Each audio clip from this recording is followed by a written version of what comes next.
আমাদের মধ্যে মত পথ আদর্শের ভিন্নতা থাকবে, আমাদের রাজনীতি ভিন্নতা থাকবে, অবস্থান ভিন্নতা থাকবে, কিন্তু দেশ সার্বভৌমত্ব এবং অস্তিত্বের প্রশ্নে আমরা সবাই এক, সবচেয়ে উপরে দেশ, এবং এটার থেকে আমরা কখনো বিচ্যুত হব না।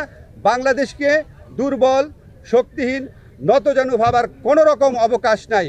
এটা এই জাতীয় ঐক্যমতে, এটা একটা জাতীয় সমাবেশের মধ্যে দিয়ে, সকল রাজনৈতিক সমাবেশের মধ্যে দিয়ে এই বার্তা প্রকাশ করতে, এই বার্তা জানিয়ে দিতে বলা হয়েছে। আপনাদের ধন্যবাদ।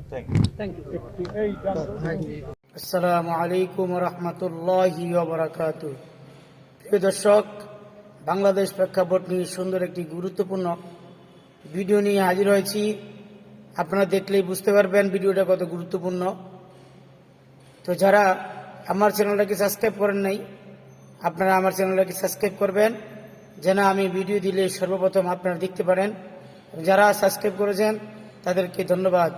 চলুন আমরা ভিডিওটা দেখে আসি। সরকার এবং তাদের দোসররা বাদে বাংলাদেশে যত পলিটিক্যাল পার্টি আছেন সবাই আজকে উপস্থিত ছিলেন।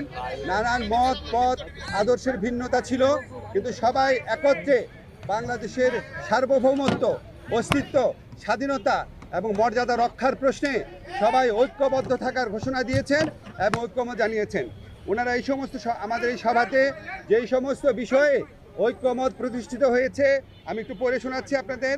প্রথমেই ভারতে যে বাংলাদেশ বিরোধী বিভিন্ন তৎপরতা চলছে, বাংলাদেশের উপ হাইকমিশনে হামলা, বাংলাদেশ বিরোধী প্রচারণা, বাংলাদেশের অভ্যন্তরীণ ব্যাপারে হস্তক্ষেপ, এসবের তীব্র নিন্দা জানানো হয়েছে এবং ভারতের এই সমস্ত পদক্ষেপের বিরুদ্ধে বর্তমান সরকারের যে আত্মমর্যাদাশীল এবং সাহসী ভূমিকা তার প্রশংসা করা হয়েছে এবং সরকারের সাথে সলিডারিটি প্রকাশ করা হয়েছে।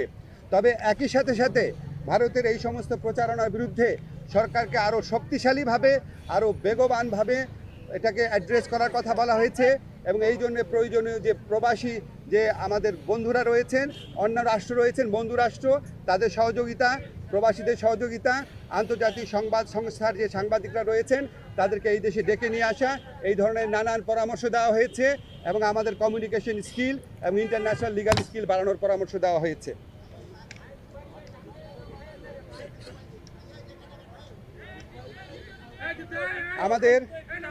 আমাদের একই সাথে সাথে ভারতের সাথে বাংলাদেশের যত চুক্তি হয়েছে গত 15 বছরের ফ্যাসিস্ট শাসন আমলে সেটা প্রকাশ করার দাবি করা হয়েছে এবং একই সাথে সাথে রামপাল সহ বাংলাদেশের জন্য ক্ষতিকর যে সমস্ত চুক্তি আছে সেগুলি বাতিল করার দাবি করা হয়েছে। বাংলাদেশের প্রতি ভারতের যে অর্থনৈতিক নিপীড়ন, যে সাংস্কৃতিক আধিপত্য প্রচেষ্টার চেষ্টা, অভ্যন্তরীণ ব্যাপারে নাক গলানোর চেষ্টা, সেটার নিন্দা জানানো হয়েছে এবং ভারতকে বাংলাদেশের প্রতি মর্যাদাশীল আচরণ করার, সৎ প্রতিবেশী সুলভ আচরণ করার আহ্বান জানানো হয়েছে। আচ্ছা, আমাদের এই পরিস্থিতি মোকাবেলায় ভারত বাংলাদেশ বিরোধী যে বিভিন্ন প্রচারণা চালাচ্ছে, এই পরিস্থিতি মোকাবেলায় সকল সম্প্রদায়ের মানুষের ভূমিকার প্রশংসা করা হয়েছে এবং সাম্প্রদায়িক সম্প্রীতি যে কোনো উস্কানির মুখে অটুট রাখার প্রত্যয় ব্যক্ত করা হয়েছে। সবশেষে সবাই একটা জিনিস বলেছেন যে আমাদেরকে আর শক্তিহীন, দুর্বল, নতজানু ভাবার কোনো রকম কোনো অবকাশ নাই। যে কোনো ধরনের অপপ্রচারণা এবং উস্কানির বিরুদ্ধে আমরা ঐক্যবদ্ধ থাকব এবং আমরা আমাদের ঐক্য অটুট রাখব, আমরা সাহসী থাকব এবং আমরা যে কোনো ভবিষ্যতেও যে কোনো ধরনের প্রচারণা আসলে, যে কোনো ধরনের উস্কানি আসলে আমরা আমাদের ঐক্যকে আরও বেগবান দেখানোর একটা প্রচেষ্টা অব্যাহত রাখব। একই সাথে সাথে আমাদেরকে বলা হয়েছে, এটা প্রস্তাব আকারে আসছে যে আমরা যে গোটা জাতি এই যে ভারতের অপপ্রচারণার বিরুদ্ধে ঐক্যবদ্ধ রয়েছি, এই জন্য আমরা সবাই মিলে একটা সমাবেশ করতে পারি কিনা, সবাই মিলে একটা পলিটিক্যাল কাউন্সিল করতে পারি কিনা, এমনকি নিরাপত্তা কাউন্সিল করতে পারি কিনা, এই ধরনের প্রস্তাব আনা হয়েছে। এই সবার মূল সুর ছিল যে আমাদের মধ্যে মত পথ আদর্শের ভিন্নতা থাকবে, আমাদের রাজনীতি ভিন্নতা থাকবে, অবস্থান ভিন্নতা থাকবে, কিন্তু দেশ সার্বভৌমত্ব এবং অস্তিত্বের প্রশ্নে আমরা সবাই এক, সবচেয়ে উপরে দেশ, এবং এটার থেকে আমরা কখনো বিচ্যুত হব না। বাংলাদেশকে দুর্বল, শক্তিহীন, নতজানু ভাবার কোনো রকম অবকাশ নাই।